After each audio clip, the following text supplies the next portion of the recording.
So here we have the Groclock.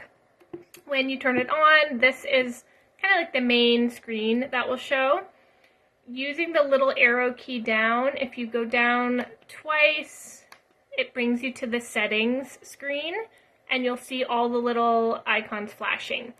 You need to press this little circle button to kind of lock it in place, and then from there you can go through and change which setting you want. So you have to kind of do that first. The first one that's flashing is setting the time of the clock. So if you want that one, you can go in using the circle. This is a little bit hard to see, but it's 9:18 a.m. So I'm not going to change the time, but you can change it using the little arrows and the buttons. So we have 9:18, keeping it as is. On just means the time is on the screen, so you can leave it on the screen, and that's fine. All right. Let's go back. Sorry. Okay. So we're going to go back into the settings. Again, they're all flashing. We want to press the little circle to lock it in place. Next setting we can change, if you use the arrow down, would be what time we want the sun to come on in the morning, which is the little star icon. So we go in. I have mine set for 6 a.m. My daughter's an early riser, but you can change this depending on what we decided. You want to make sure it's a.m., not p.m. And then that's set. All right, so let's go back to the settings. Again, they're all flashing. Lock it into place. So we have the time set, the time we want the sun to come on in the morning.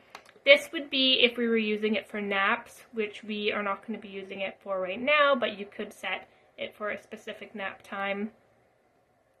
The next one is if you want to set an alarm to go off. We don't want an alarm. We don't need to be waking up if we don't need to be, so we'll keep that off and don't change that. And the last one which we want to change is this is the brightness level of the moon and the stars when the sun goes away. So if you go into this, mine brightness level is set to 0. We don't want any kind of brightness during the night. I think they have it preset to some level, so the preset is that it will be blue to some degree. We want to make sure we turn that down and make it 0, so there's no bright blue light in the middle of the night. So I would double check that, change that, and then you have it set. So when you're on the main screen, this is what it'll look like, and then you'll say goodnight to the sun, press the little button to say goodnight. You want to make sure it's on the star setting. If you were to say goodnight for naps, it would be this setting, but we're using the star for the night. So we want to say goodnight, you'd press the little button, and then the sun goes away.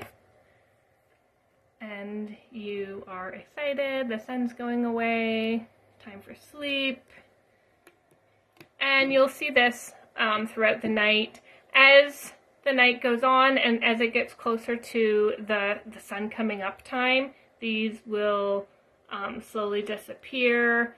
The idea is that if there was light, the child could see, oh, it's almost time to wake up, or it's not time to wake up. That's maybe for when they're older. Definitely not right now. We want it to use them or worry about those, but they will disappear as it gets closer to the sun coming up. And then, yeah, that's all. If for some reason you have to turn the sun on for any reason and kind of pretend, oh, you waited, great job, you shouldn't have to, but if you do, I think you just press the little circle in the night and the sun can come on. So that could be if you, for some reason, have to pretend that you did it. But I wouldn't recommend doing that because they can quickly learn that mom or dad or them can press the button and the sun will come on. So we want to pretend that it's kind of magic and doing it on its own when we can.